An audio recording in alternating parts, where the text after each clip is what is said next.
got a worry in the world. 8 years old, wild blue eyes and yellow curls. Cuter than the button and always inquisitive. Innocence in the flesh, but innocence ignorant to the whole predicament that began the ninth summer. Followed by numerous other summers. Once her father's brother touched her every time that he would come to babysit. Summer silent serenades with sexual relationships. And she never said a word. Always kept it secret cause she trusted when he told her this would help her grow older. And over years, all of the salt inside her tears would smear and mix within the sweat upon her uncle's shoulders is that real. Numb to the world cause now she can't feel the pressure of this anvil, keeping her at a standstill. 16 pristine, so just imagine that by 18 she was faking multiple orgasms as a living. Cause nothing's ever given, and then she learned quick when Sucker was sent to prison, leaving her stuck inside her own distortion of a lifestyle, covered in her anguish behind an inviting nice smile. Life is like a boomerang. Fill your void with her new pain. From emptiness, sorrow flows. We're all together now. Locks of a feather now. Deceive the lights, a ricochet. Aim for the gut, infect the brain. And now our heart is as cold as yours. We're all together now. Flocks of a feather now. What are you looking at? What am look, you're like the most beautiful woman I've ever seen in my life. What do you want? How much would it be to spend some time with you, huh? I don't think you could afford it. What do you mean? Never mind. You know you could try me. Johnny was an ex-drifter, now turned on the father. Starving musician on the side, and the first time he saw her, he thought she was beautiful. So we watch her every day, caddy corner from his cubicle, wondering. Summertime heat wave sweltering, and she was sheltered in strangers' arms. Wouldn't ever take it wrong to pray to save from harm. And every night the lonely shadows would hear him play a song, written with the melody of the thoughts of her walking, and the harmony embedded in all of her soft skin. And he waited, time to tell the day that he approached her. Swallowed his pride and came closer. Told her she was the prettiest thing he had ever seen in his intricate dreams. If ever there was a queen, spent the night with her and promised her everything, knowing in his heart that he would have a heart by any means. Life is like a boomerang. Fill your void with her new pain. From emptiness, sorrow flows. We're all together now. Blocks of a feather now. Deceive the lights, a ricochet. Aim for the gut, infect the brain.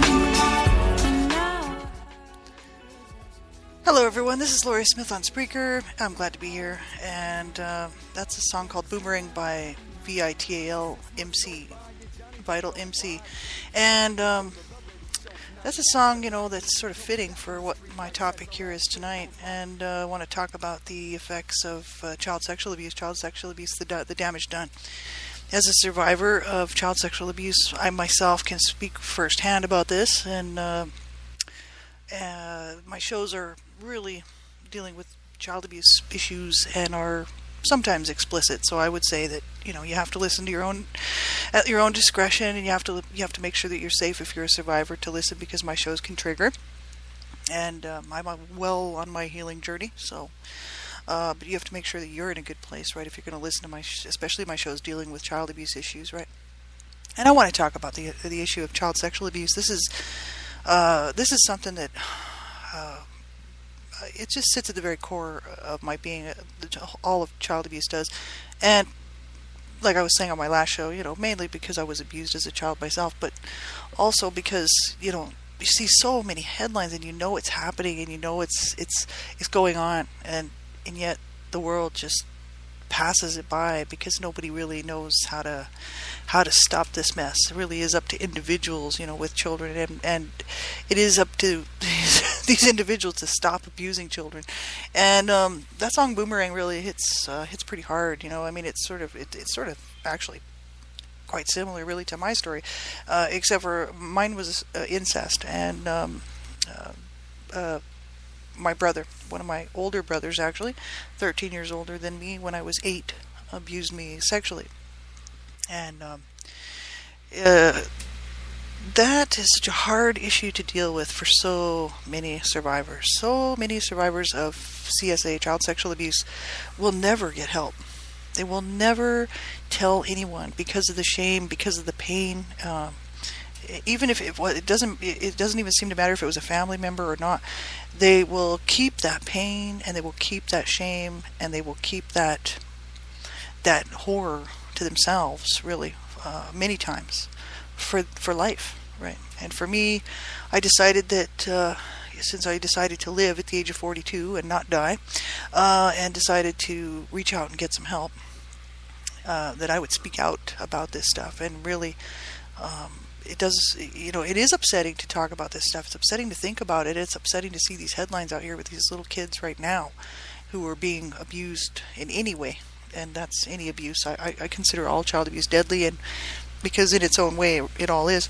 And child sexual abuse is just another form of deadly child abuse. It's absolutely horrific. And if we don't talk about it, and it gets shoved under the rug and pushed under the carpet, and we just turn our TVs off when those reports come on about children being abused, and we just pretend it's not happening, well, that's kind of what the whole world wants to do. And I mean, that's what even many survivors will do, just pretend it never happened, right?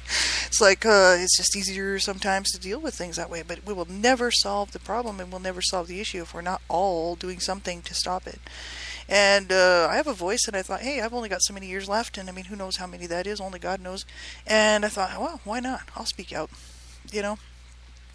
I had a lot of friends I grew up with who were abused in many different ways, and some of my friends were actually abused sexually as well as myself. And I've had some of my friends tell me, in confidence, so I won't give their names, when we were growing up, that they were abused by someone in their family.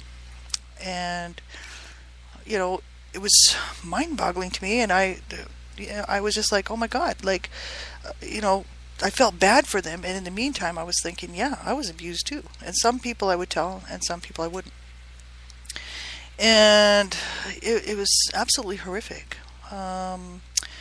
The issues surrounding, the aftermath of child sexual abuse are just absolutely horrific. I never did see a professional counselor or anything like that regarding any of my abuse. I actually was very much leery and distrusting of anyone with my information, because I can't afford to be hurt anymore. I just can't afford to have any more pain put on me of any type. And so I just can't allow it. So I just had to look for help elsewhere. So I looked for help in group support, looked for help in anonymous online support, as well as survivors, other survivors, and also self-help books and things like that. And really just working through the issues. And I mean, piece by piece, looking at the child, the physical abuse, the verbal abuse, what happened, how it made me feel. And the child sexual abuse is something that, it's sort of it's a horrific thing, and mainly because the physical damage done. I mean, when I was 8 years old, my brother was 13 years older than me, so he was 21. He was definitely psychologically ill, and he was over 6 feet tall. And I don't know how much he weighed, but he was a big man. He was a big guy. He was kind of skinny, but he was over 6 feet tall, sturdy 21-year-old man. I was an 8-year-old girl, and the physical damage done to my body because of the rape and the sexual assaults and the sodomy, really, it's just unbelievable that people would excuse this away and say, oh, can't you just get over it? No, I really can't, because I'm barren. I wanted to have 10 children, which wouldn't have been a good idea, but that was always in my mind, that I would love to have children and have a bunch of children and just have this wonderful family. It was just a dream of mine that never came to fruition.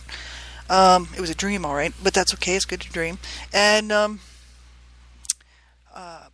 barren. I can't have children, and because of the sexual abuse that I suffered as a child, I went to a gynecologist when I was 21, and for my first checkup, and I actually had written down that I was a virgin on the sheet, and that I had never had sexual intercourse, and they were like, "You're saying you're a virgin," and I was like, "Mm-hmm." And they were like, well, we see something completely different, and we know you were sexually abused as a child.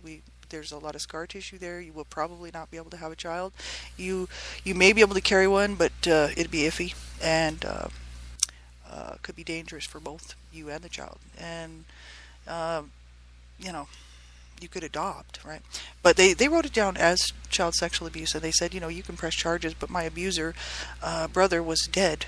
He committed suicide the year before, and he was living many, many miles away from me. I hadn't even talked to him much for my whole life, really. And I was 8 years old when he sexually abused me, and then he moved to Canada, and I didn't see much of him after that. Saw him a couple of times for a very short period of time, which I was thankful for, because it was always scary to be in the same vicinity with him. I was always afraid of him after that. I loved my brother very much before that, and after that, I was very much afraid of him.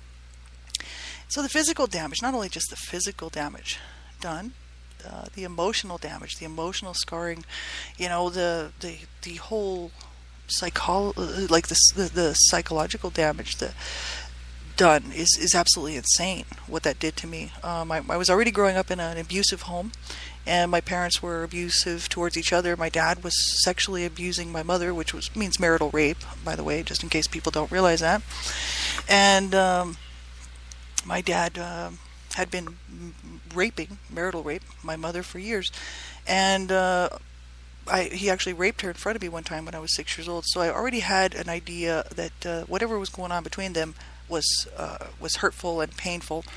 And then at the age of 8, I was sexually abused, raped, and sodomized by my brother, and over a period of not quite a year, but through a period of about half a year, really,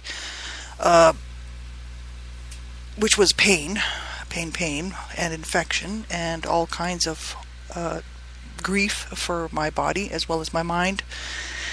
And to me, being a woman or being female just wasn't a good thing, and I didn't want to be anything.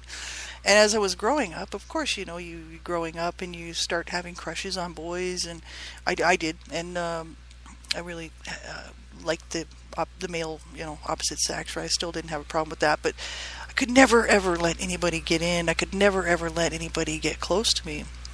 So I never had any dates. I never went on any dates with any guys, not real dates. I had guy friends. I had quite a few guy friends, actually, and who were just like my girl friends. Like, we were buddies, we hung out. There was no pretense that there was going to be any kind of, make-out session or anything like that. They knew we were just friends. And so I had a lot of guy friends, and so that was great. But the thing is I had a lot of crushes on a lot of guys, and wanted to go out and go, I'd get asked to go to like high school dances and stuff like this, and this is the rock and roll ages, so that would have been fun. But I just could not go on a date with a guy, because I could not let anyone touch me. I couldn't let a guy get near me, And for the longest time, I sort of dressed myself a little bit boyish, sort of almost like a tomboy, because I didn't want to draw attention to myself. My parent, like when the abuse was happening, I actually told my mother. My mother was my main abuser, was beating on me all the time, so I was afraid to tell her. My brother actually said if I did tell her, that he would sodomize me again. And he said, if you tell what we did here tonight, I will hurt you. I will sodomize you again. And I was like, oh my God, I couldn't take it another time. I was like, no, I can't take that. I just didn't say anything for about the first 3 sexual assaults. And then after my the infection started to grow, I was bleeding, and it was horrible. I just had a lot of discomfort, a lot of itching, and a lot of pain. And so I went to my mom, and I told her, I said, brother's doing things. And I was 8 years old, and I didn't even know what to call it.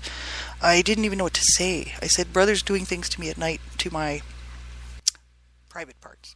And my mom, my abuser mother, who was being sexually abused by my dad, actually said, what do you want me to do about it? That's not my problem. That's your problem. And I didn't push it with her, because she was my main abuser. And my dad was crazy, so I didn't even talk to him. And I said, what do you want me to do? How am I gonna protect myself? I didn't say that, but I was like, what am I supposed to do? to stop brother from doing this to me, and she said, wrap yourself up in a blanket like a mummy. That was her answer. And so I did that, but it didn't stop the sexual assaults. And so, it's absolutely mind-boggling. People have no idea. People outside of our family, people who knew my parents, would be shocked and horrified. They loved my mom. My mom had a lot of friends. She had a lot of support. The kids didn't have any support, but my parents did. My abuser parents did. And people would be like, oh my God, there's no way. This sweet, beautiful woman, would never do that. Well, people do things like that. I will tell you right now they do. And it's absolutely horrific that a parent would let this happen to their child. Right? My mom did nothing about it. So my brother continued on and finally moved to Canada later that year. And I'm not sure why he left, to be honest. I don't know if he left because maybe my mom did tell him that he had to leave, or I don't know. I was 8 years old. Nobody talked to me. They just slapped me around and fed me and sent me off to school. So there was no conversations, right? And I have no idea. But all I know is he moved and I was happy, right? Because the sexual abuse stopped. But the thing is I couldn't even deal with it. Like, I didn't know what to do with it. I didn't know what to think about it. And all I knew is that it definitely had an effect on me. But I didn't know the amount of damage until later as I grew up, because I realized that I couldn't let anybody touch me. And I was already having a problem with that anyway, because my mom was abusing me physically as well as verbally, emotionally, and psychologically, but my dad as well. But, it just sort of became clear to me, that I had a couple of guys who were interested in me and wanted to go out on dates and stuff, and I'd turn them down, and I'd be freaked out about it. I'd be like, oh my God, like they were asking me to just, jump into bed with them or something. It was like some sort of fear or some sort of panic, and I realized that I just didn't trust anybody. I already knew that, but I especially did not trust another guy. And I was like, oh, but and I had crushes on some of these guys, and I wanted to, especially by the time I hit, like 21, like 2021, I wanted so badly to have a dating relationship with somebody, boyfriend girlfriend type thing. I'd never had that, and I turned down a few guys, not a whole lot. Didn't have a whole lot of people after me. I wasn't all that great looking, and I was kind of a punk, and I was a drug user, so I didn't have all that many guys interested in me, but I had a few, and I had to turn them down. There's no way I could let anybody get close. And I finally met somebody at the age of 22 who I really thought, okay, I'm gonna let my guard down. And that's when I went to 21 and a half, went to that gynecologist and that I had mentioned about earlier. But it's just it affected my life. It affected my whole entire life as a woman, as a girl, as a teen. People have no idea the damage done unless you start reading up on it, or somebody, or you yourself know about it, right? And it was absolutely horrific, just a fear of intimacy, a fear of allowing anybody in, allowing anybody into my space, my comfort zone, my external comfort zone, or my internal comfort zone, like whatever, I would allow someone to know about me, to get to know me. I remember my first boyfriend there, the one that I went to the gynecologist checkup for, because I wanted to get on the pill, because I knew that I was very attracted to this man, and we were both, I was 21 going on 22, and he was older than me, and I really wanted this to happen, because I thought this was the one, and I thought, boy, this is the one, and he knew something was wrong. And because I couldn't let him touch me. I couldn't even let him touch me. I was like, nobody touches me, and I just sat there and cried and cried and cried. And he was like, oh my God, like someone's hurt you. And I was like, I couldn't even say it, like I couldn't say yes or no. I just sat there and I cried and cried and cried. And I remember coming back from the gynecologist after they told me that they had seen the scar tissue and whatnot, and that I was sexually abused as a child. And I cried and cried and cried. That was probably about 2-3 months before this. And I just, it's something that is just so incredibly damaging and so incredibly hard to get over. And does a person really ever get over it? I mean, I still have body memories. I still have the flashbacks. I still have the memories. I told my family members, especially my sister, and I told my abuser dad, because he was mad because I wrote my book, A Life of Death Redemption, and I told him, I said, I told everything. I told everything. I told about the abuse. I told about the sexual abuse from Rob, and I mean, so I put it out there. Did I get any sympathy? I mean, compassion? I'm not talking like I want people to kiss my butt. I didn't even get a word. Not even a word. My sister just sat there. I told her privately in her car, because I was thinking that maybe she was abused sexually too by somebody in our home. We had a lot of brothers around, and I thought, man, what if he abused her too or something, and she's not saying anything? And I thought, I'll just tell her just in case, because all of us actually had problems with our own sexuality and sexuality period. Like, we were just non-sexual, probably because of the sexual violence between my parents. My parents were highly sexually abusive to each other. And I mean, this would include name calling. My mom would say the most disgusting things, like sitting around at the dinner table. Like, we never really sat around as a family, but if my dad was sitting there at the dinner table and she wanted to get back at him, she would say the most disgusting things to him about, him wanting to do this and do that. They just, sexual banter, like sexual harassment, really. And it was absolutely horrific, to have to grow up like this. And my sister and I talked about that over the years. And we had problems with our own sexuality. Like my sister couldn't deal with the fact that her breasts were growing, and she actually used to bind them with binding, so that they wouldn't look like they were growing. She had a real problem with her own sexuality. I know she did. She probably denied that, but I know. I was there and I saw, and I know what she was going through. She didn't have any dates either. She was we were all screwed up, from just this sick, really twisted environment. So that's why I told her, because I thought, man, I mean, maybe she was abused sexually too, and would never say anything to anybody, but this would give her an opportunity to know that, hey, I'm going public, and I'm going to speak about this, and, this might give her an opportunity to get some help, or to even, whether she wanted to talk to me about it or whatever. She didn't say anything. Not a word. I mean, I got out of her car that winter night, and I came up to my suite, and I shut the door, and I sat down at my computer, and I cried and cried, because I thought, I am so on my own. And what I felt really bad about is that I've always been on my own.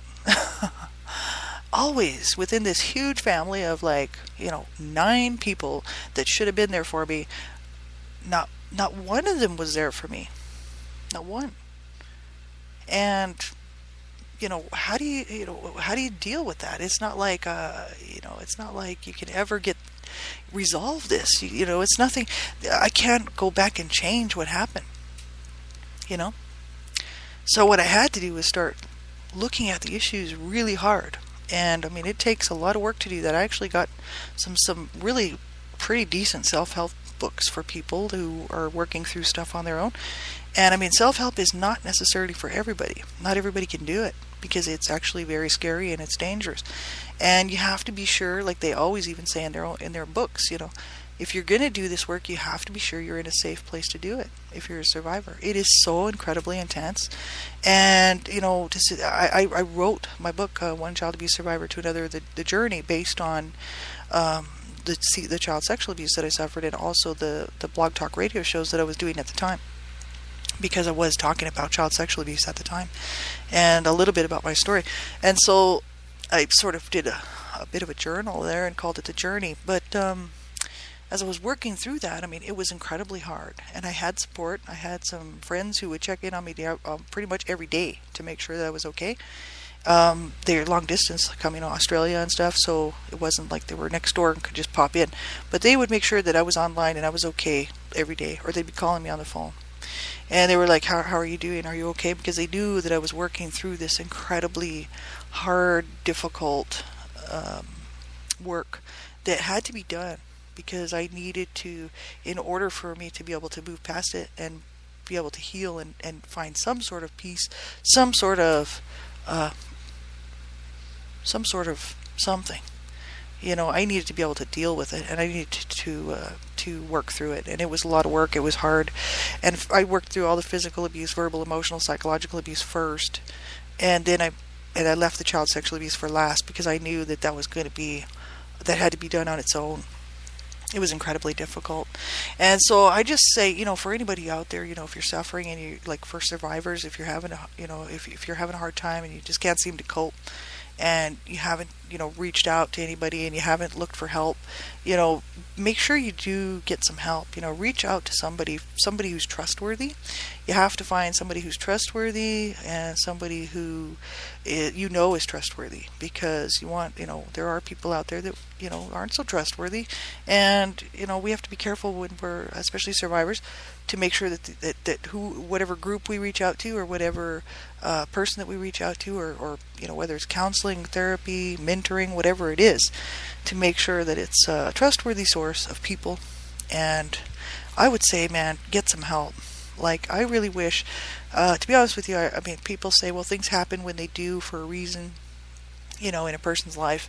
But I wish that I would have got help a long time ago. And I really wish that I would have got help, like, in my 20s. But I don't know what that would have done at the time. But I kind of think it would have been so nice to be free of this whole path that I've had to take for the last 7 years or so, or 6 years, to already be past that by, you know, 15 years or so. It would, you know, it's hard. It really is. I'm approaching 50. I've only got so much time left, you know, and it's like, I've only got so much time to speak out about this stuff as well, and that's why I'm doing what I'm doing. And I just want to say, you know, to anybody out there who's suffering and just having a hard time, and who's been abused in any way, and you have no support, you make sure that you reach out. Because my main message is, like, do not ever give up, you know. And, like, 2 of my brothers committed suicide. And do not ever give up. Never. It's not an option. Don't allow it to be an option, right? And so, yeah, we'll be back on again. I hope to be back around at some point and chat with y'all again sometime. And I'm going to play another song from Vital MC called Against the World right now. Thanks, everybody, for tuning in, and make sure you get some help. I'm telling you, you listen to me, and you deserve help. We deserve help. We deserve to be treated with dignity, with respect, with compassion, with care and love and concern. So do not ever think that you are not deserving of that, and don't ever give up on looking for that help and that hope, right? Take care.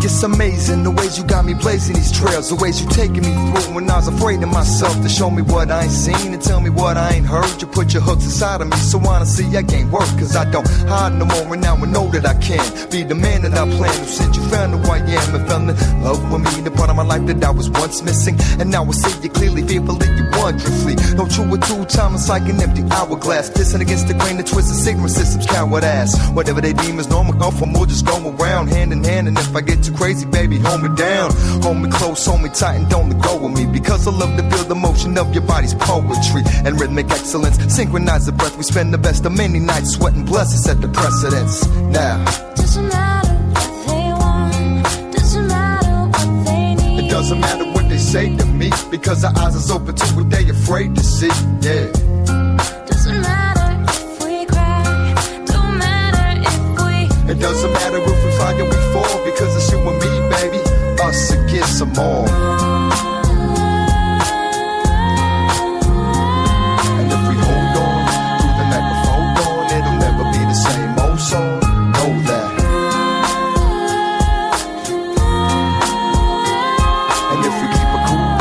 together, we'll see it through until the end, 'cause we believe in me and you. And that's why there are times where we can't stand each other's guts. Arguments ringing loud until we fear our numbers up once the thunder struck. But when you get down to the root of it, moments like that can't compare to the true feelings and the end of being destined deep and down to fight for it. So I'll let go of anger if you let go of your pride of it. And ain't facetious if you believe this, baby. You and me, you prestigious and league with the universe's blessings calling out to give us all if we can hold on through the night before dawn. I'm willing to spill my blood and be a martyr for your honor. If you're down to go to war and fight for everything my heart can live for, yeah. So show me first and don't tell, 'cause the action speaks louder when it's more than yourself, and that to sacrifice two souls